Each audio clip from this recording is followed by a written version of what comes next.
Hey friends, Acquisitive Margot here, and we are back with Chapter 7 of Analogue, A Hate Story.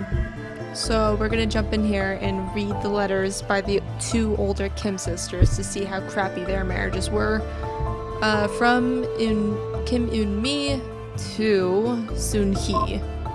Let's see here. Dear Soon-hee, I wish we had more of a chance to talk before I left. I'm sorry it was so sudden. Not my choice, please believe me. It's really weird living in someone else's house.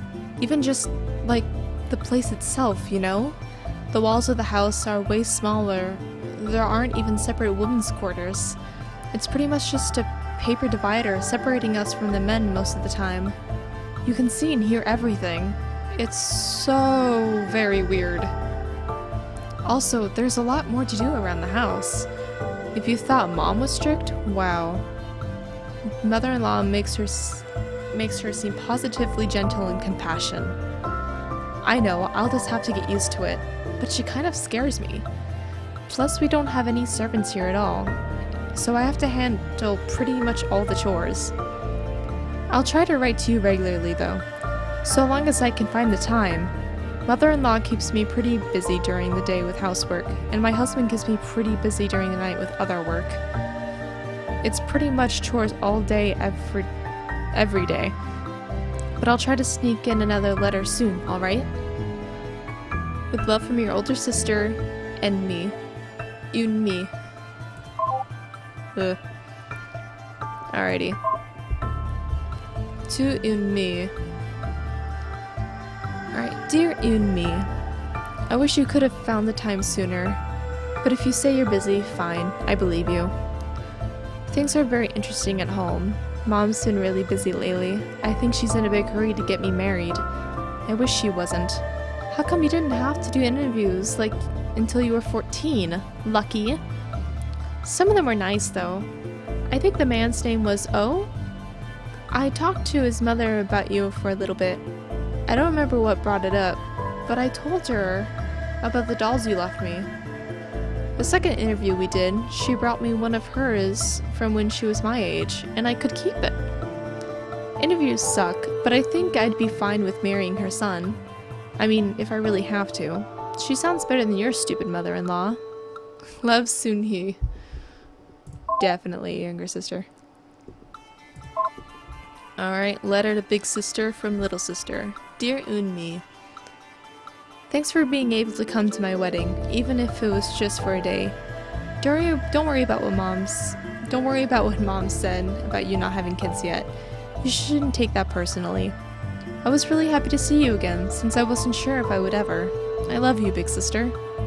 I'm sorry for bothering you with this so soon after we spoke, but I really need you to answer something for me. I don't have anyone else to ask, and I'm really worried about something. It's really embarrassing, but I just have to know. The night I moved in, my husband and I slept together.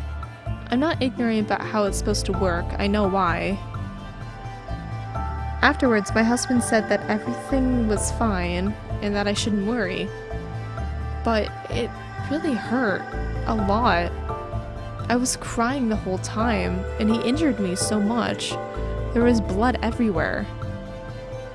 What the fuck? I know I'm not supposed to question him, but that's not normal, right? Should I insist on seeing a doctor? He seems nice besides that, so I just don't understand. What should I do, big sister? Love, Soon-hee.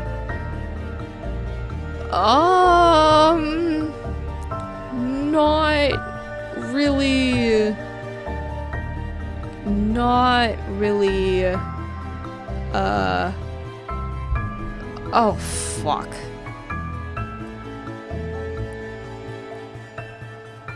Oh, that's cool. Wow, okay. So, I'll show her that message later, just so I can get more information on that. But I gotta finish asking you these questions, I'm sorry. Question 8. Did you ever have any friends? After waking up from stasis, I only ever had one single friend. Oh, two, I meant. Now that you're here. Anyway, before, it was just her. The Queen. My husband's wife. Ryu J. Hua. I wrote about her a lot in my diary. I'll just show you. It's probably better if you read it for yourself. They are from right after I got married. Alrighty. Show me, show me, show me, show me, show me.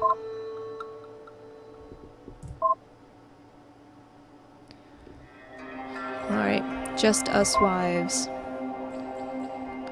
Dear Diary, I guess it's been forever since I cared enough to write anything down. I just haven't seen much point. Since my last entry, I got married, moved into the palace, and lost my virginity. Apparently for a girl my age, none of these things are really all that weird. The Queen finally insisted on talking to me the night after I first slept with my dearest husband. I'd been expecting it. My sister warned me that she would probably be jealous, and I just have to endure it. She outranks me, and I would simply have to no-toe to her if need be. I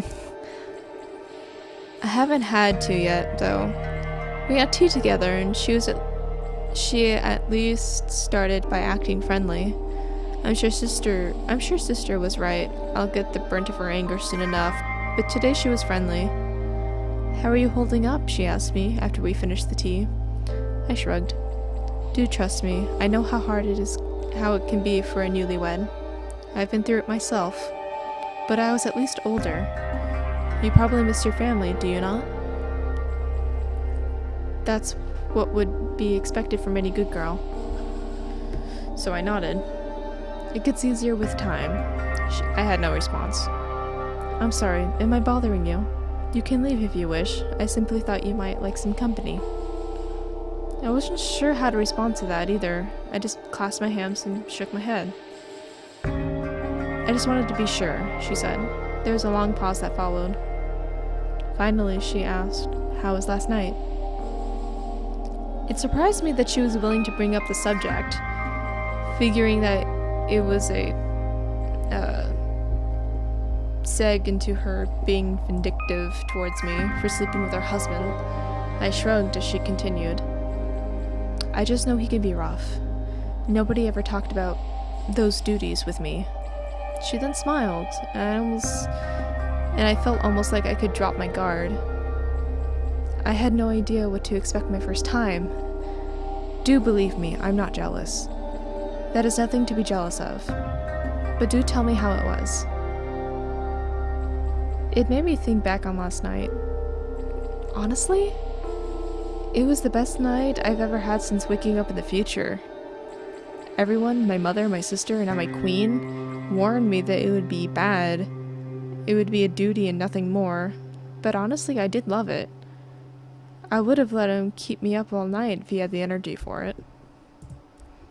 I guess while I was thinking about it all, I let out a slight smile. I caught myself, but not before she noticed. Oh, did you enjoy it then? She asked, touching my arm. I jumped. Please, please, be at ease. This is perfectly alright too. So, as long as you know it's just for him, there's absolutely no shame in that. There is none. I expected her to jump into something passive-aggressive from that, but she didn't. All she did was change the subject, and said that she really was worried about me. Maybe she isn't so bad. We know she isn't bad. I already knew that from the other entry that we read about her saying, don't worry about it, it's just a duty, you're totally fine, you have a heavy responsibility on your shoulders. So, alrighty, little sister.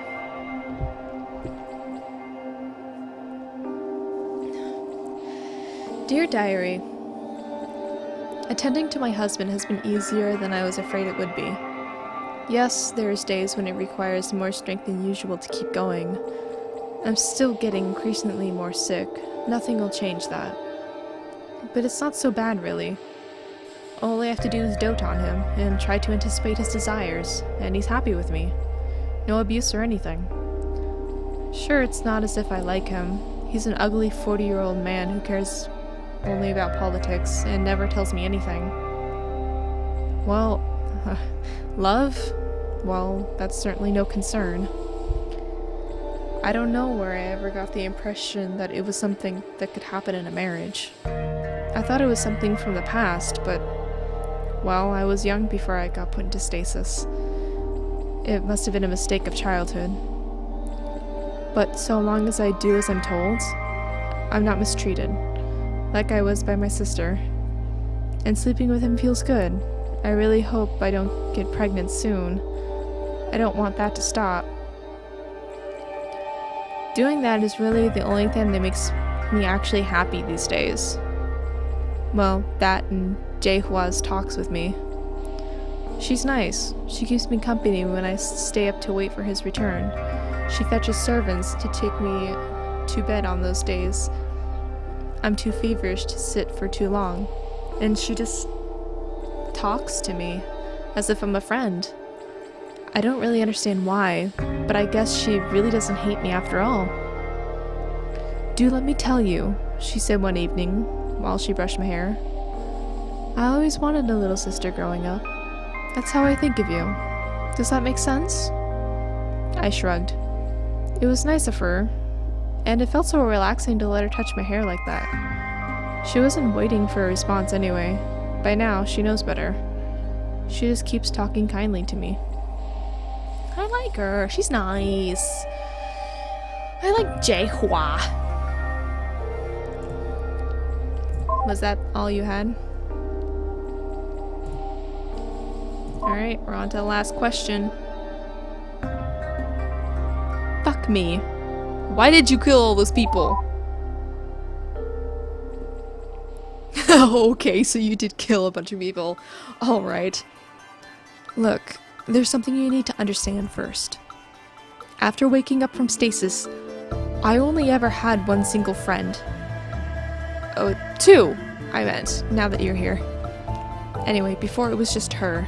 The queen, my husband's wife, Jaehua. Okay, yeah.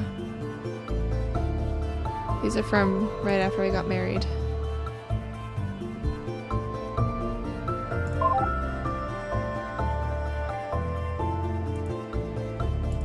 What?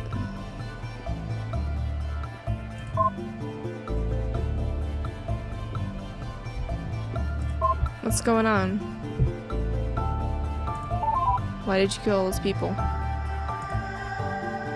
Uh-huh.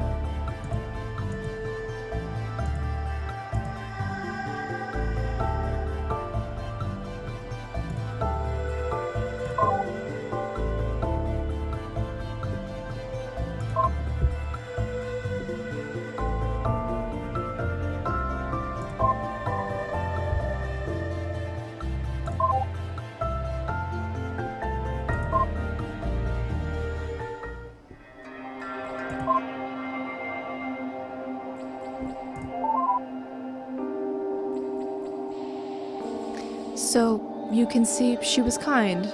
She was good to me, she really was. I take it you want to know more about my marriage then. What are you interested in? Your husband. I'm sorry. I'm not really ready to talk about him. Not beyond what I wrote in my diary. It's just too hard. It's not as if we had conversations. You think our relationship is one-sided? You have no idea. Anyway, here, I can give you some more.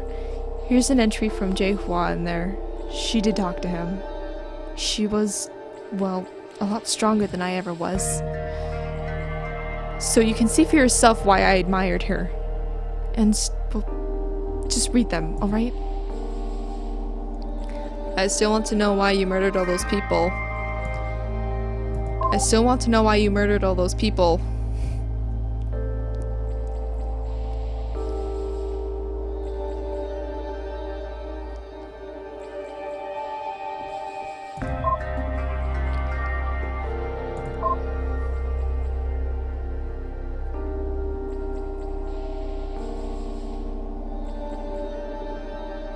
Why did she have to die? Ooh, shit. Okay.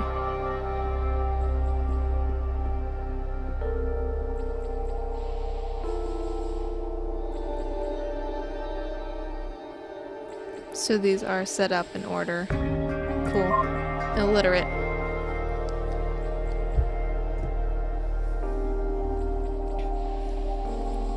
Okay, so this is from her herself, right? The more she lives in my house, the more I am confused by the mystery that is the Pale Bride. No wonder why my husband has been favoring the Kim family lately. Their daughter seems to be the perfect woman. She's not simply a pale beauty. She's always too shy to speak at all, let alone argue, seems to hang off his every word, and, it turns out, is actually so completely humble in her education that she cannot even read. Or rather, she cannot read normal characters. I have observed her writing to herself, and perhaps what may be a diary. When I asked what it was, she wouldn't say, but was quick to hide it. I did not recognize a single character on her screen, however. They seem simplified compared to regular writing. Perhaps she has invented a writing system just for herself. It is very strange. Did you ever receive those letters I sent to your house before you arrived? I asked her, curious. Seemingly she had. Did you read them? Her response was worried, as if she was scared that I would be angry to find out that she hadn't. I was not, of course. I'm sorry, I had assumed. Are you not able to read? That was when I found out that she wasn't. I offered to read them to her, to which she seemed quite enthusiastic. I think I am likely to leave out some parts, however. I had enough difficulty bringing myself to writing the more embarrassing parts of the family history. Bringing myself to talk about them, even if I know she would never say anything, is just far too much. Like all things with her, I cannot tell whether her enthusiasm is sincere or an effort to make me happy. This troubles me. Okay. Muteness. Okay, this is from her. Dear Diary, I've been thinking a lot about how close my death must be now. Lately, I've been getting prone to fainting spells. It probably goes right along with my diminishing appetite. If the doctor from the past was right, I still got over a year left to live, maybe more. He said it wasn't very likely to get bad enough to kill me until I was at least 18. Although maybe all those years in stasis might have changed that, I don't know. But if he was right, and if I haven't lost track of time, I'm 16 and a half right now, so there's still a while. I've been trying to hide the signs of sickness. Even if I could explain, I know full well that nobody would believe me. So far, hiding has been mostly working, although I did have one of my fainting spells while my husband was on top of me. He wasn't angry at me, though. I don't think he cared. Awkward. I know all I write about these days is sex with my husband and conversations with his wife. The Kim family would be proud, I guess. But those two things are all that's really worthwhile in my life. I have other responsibilities, of course. They're just not that interesting. And that's about it. Anyway, the Queen has continued to be nice to me. She finally figured it out. We were having tea together one afternoon. She was talking about nothing in particular, and she asked me what question, and I just shrugged to. I hope you don't take this the wrong way, she then said. But there is something I would like to ask you. I nodded. I don't think I've ever heard your voice before. I nodded again. Why don't you ever speak to me? Are you just saving that for the Emperor? I didn't know how to respond. She was so close to getting it, to bringing up the subject I wasn't able to. Yet, that wasn't the right question. So I just shook my head, in hopes that her next question would be. It was. Then, Hyune, she said uncertainly, are you mute? I felt like screaming yes at the top of my lungs. I was so happy that she'd finally figured it out. I smiled and was about to nod enthusiastically, but suddenly I stopped. What if she thought less of me if I said yes? If she knew that the reason I was so quiet and demure wasn't because of any sort of discipline? Those were the only things people liked about me. Would she stop liking me if she knew? What if she told my husband? I was so terrified. I couldn't think of any correct answer. If I said no, I'm sure she wouldn't have asked to hear what my voice sounded like, and I'd be forced to disobey. And if I nodded, then she'd know I wasn't really just trying hard to be a good wife. And I'm sure she would talk to my husband about it, and he'd know too. But while I stared at her in terror, thinking of how to respond, she sighed and sipped her tea. Don't worry about it, she said. You don't have to ask, please. Do forget that I even asked. Huh. So there's a level of understanding. Arguing the Emperor.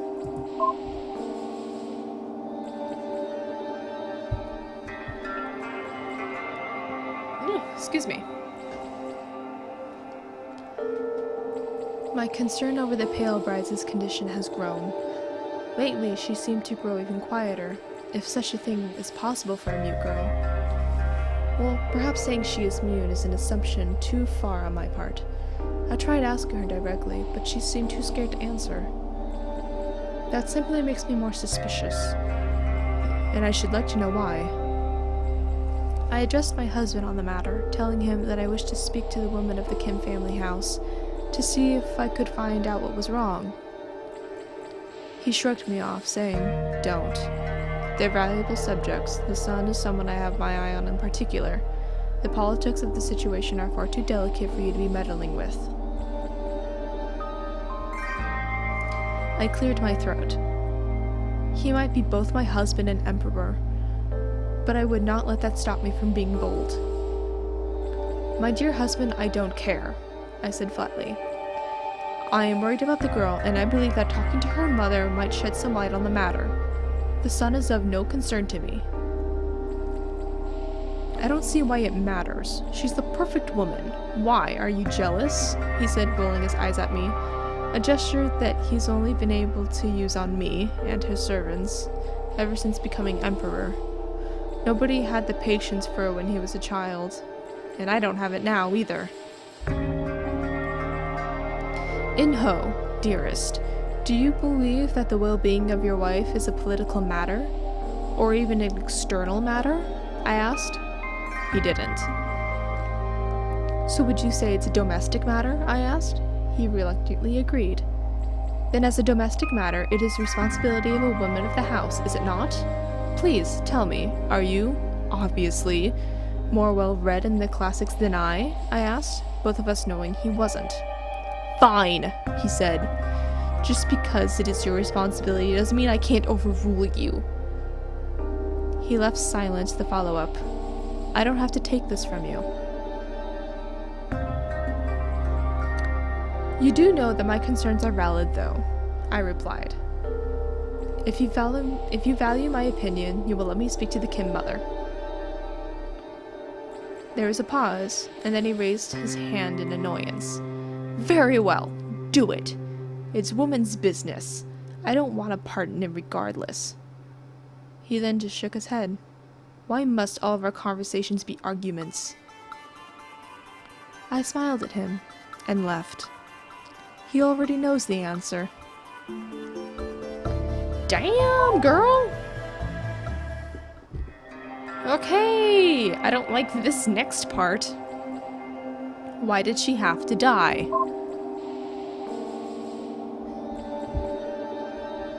Dear Diary, you always forget how terrible it is to cry yourself to sleep until it happens.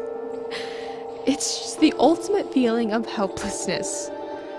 But what's new there, right? I just miss her. Even if she scared me, I miss her so damn much. Jaehua was the only one who was sympathetic to me. Why did she have to die?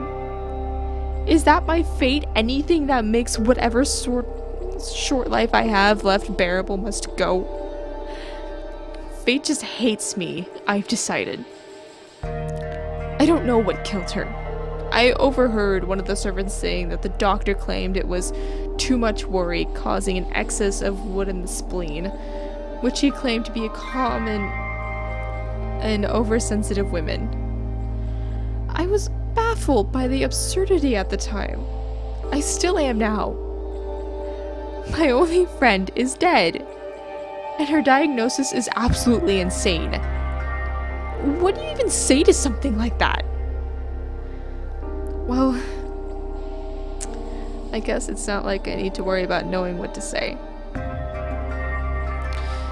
But in light of that, it doesn't surprise me that nobody ever believed I was sick. With medicine that's stupid, why would they? All it does is reinforce how helpless everything is. I just constantly wonder, why did my father or my own doctor think that people would be smarter in the future, that medicine would be better?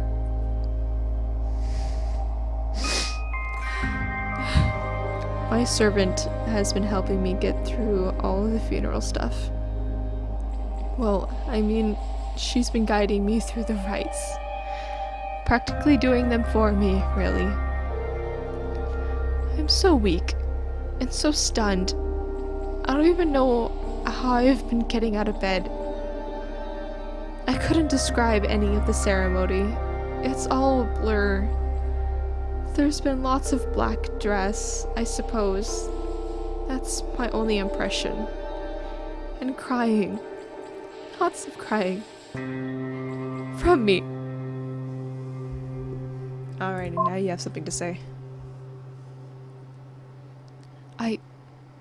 Look. Please. Do you trust me? I'll try. Please understand my position at the time. My world was so small, and I just lost my only friend. And then well, I'll give you my last 2 diary entries. They have the whole story. Just please don't judge me while you read them. Please. Alrighty, I'm kinda scared. Is it gonna Yep, there you go. Back to hell. I'll kill them all. Okay. Back to hell it is. Dear Diary. This sounds so pathetic to say. I've tried rewriting this a million times just to make it sound less pathetic for me, and I simply cannot. There were 2 things that made life worthwhile. 2 things that made this last year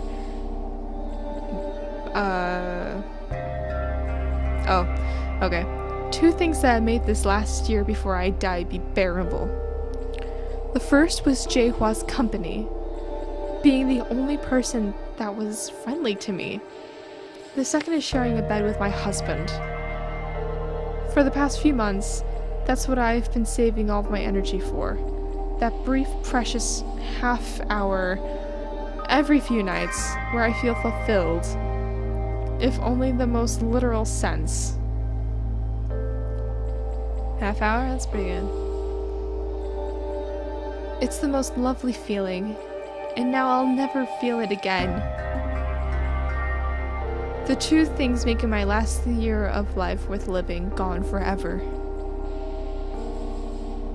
The past few nights, I've been trying to get the Emperor's attention in that way, pleading silently for his affections, with no luck.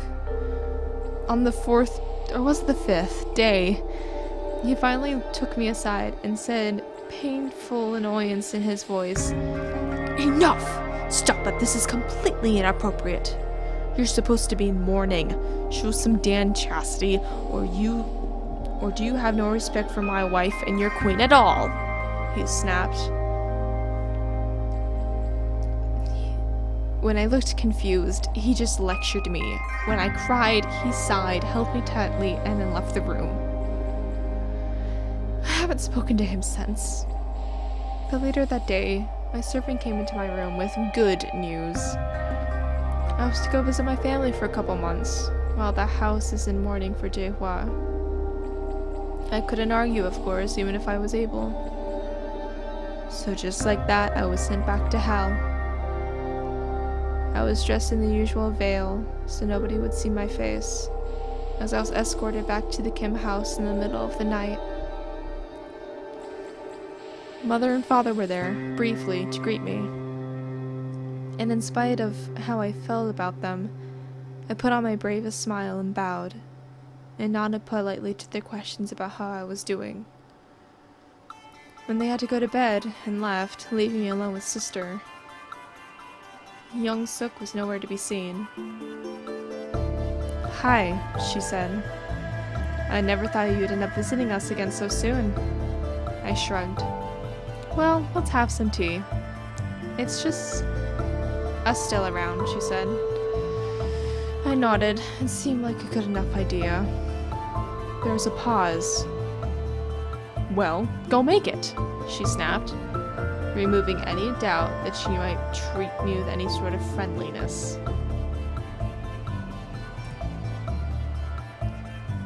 Of course I made the tea. I didn't disobey her anymore. "Thanks," she said. "So, young Suk is out attending to official business at the moment. But you should avoid him. He's still angry at you because father-in-law finds you more important to the family than his own son.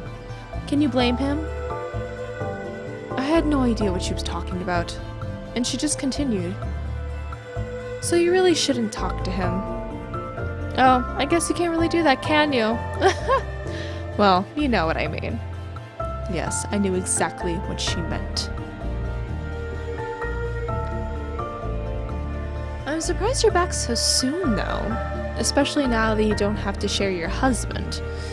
Does that mean you're the primary wife now?" I didn't know. "Does that make you queen? Oh, a great fortune you have. Father-in-law must be so proud of you." I stared at her, wishing nothing more than to be able to kill her through sheer force of rage. How could she possibly say something so awful? My only friend was dead, and here she was taunting me? What an awful thing to do.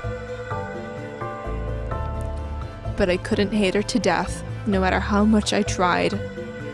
So instead, I tried holding back angry tears to hide my weakness.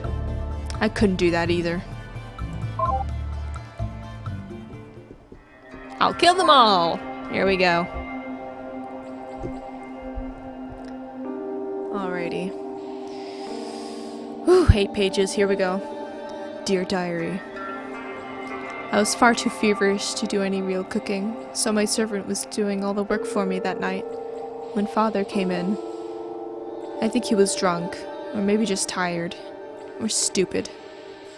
"You know, child," he said to me, "you grew up to be a wonderful daughter." I was shocked to hear him say that, and waved my servant out of the kitchen.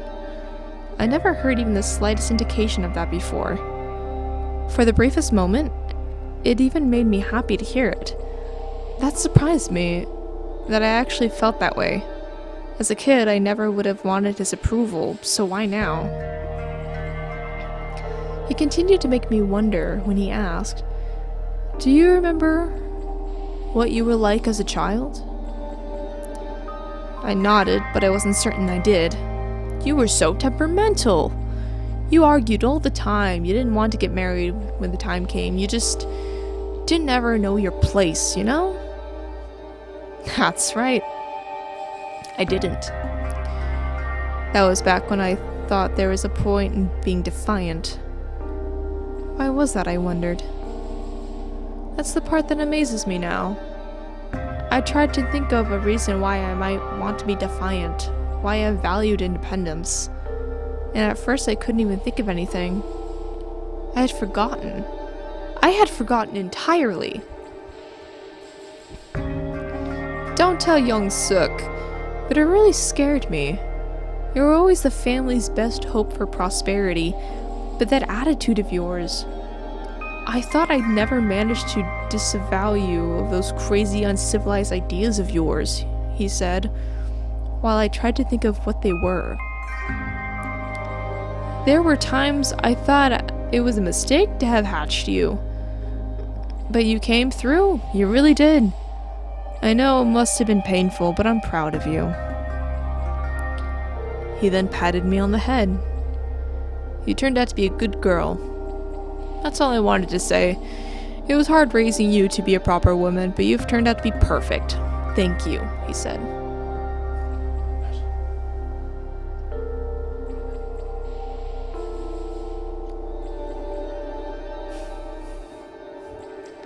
I stared, speechless, and I tried to remember what crazy uncivilized ideas was he talking about. Thinking back to those days, or back before I was frozen, I tried to remember. I had dreams of what adulthood would be, but they were so unimaginably different from what the reality turned out to be that they seemed impossible. Completely impossible. Nothing more than childhood fantasies without a shred of realism to them. I tried to think of what they were, to imagine them. In those dreams, I was strong, independent. I wasn't just a wife in those dreams. I had a job, working as the ship's engineer, following in the footsteps of my father, my real father. I wasn't married in those dreams. I was happy to just go on dates with boys my age in the ship's plaza and fall in love before making any commitments. I dreamed of being free. The more I thought about it, the more I was certain that's what those dreams were about. That's what I wanted. But father, Kim Jong-soo, rather, had made sure to disavow me of those notions. I learned to stop arguing, to stop trying to fight, to stop dreaming of those things. In other words, I learned how to be a proper woman. And he was proud of that. Proud of destroying my dreams. And now I would die under the house of that man, silenced, broken, hopeless, and unloved. I was overwhelmed by the strongest feeling I had ever felt in my life. The deepest bitterness, the most powerful resentment I could imagine. I looked at the knife near my hand and wondered, could I kill him? Before I died, could I at least have justice? I tried to lift the knife. My hand twitched, and it was too hard to keep a grip. I was just too weak. I'd never be able to do it. He smiled at me and said, "Sorry, please go ahead and keep cooking. I won't distract you anymore." Then, just as he was about to go out the door, he added, "Take care of yourself." At that moment, I vowed that I would. I wouldn't worry anymore about all those people who had hurt me. I'd take care of it myself. I couldn't stab him to death. I was too weak for that. But then I remembered there were other ways. If I disable life support, I can kill him. And all the others too. It'll be quick. It'd be easy. And not a one of them don't deserve it. All I need to disable the admin password. It's perfect. Okay. Holy shit. Alright. We're gonna talk to her in the next chapter. That's the end of this chapter. Bye, guys.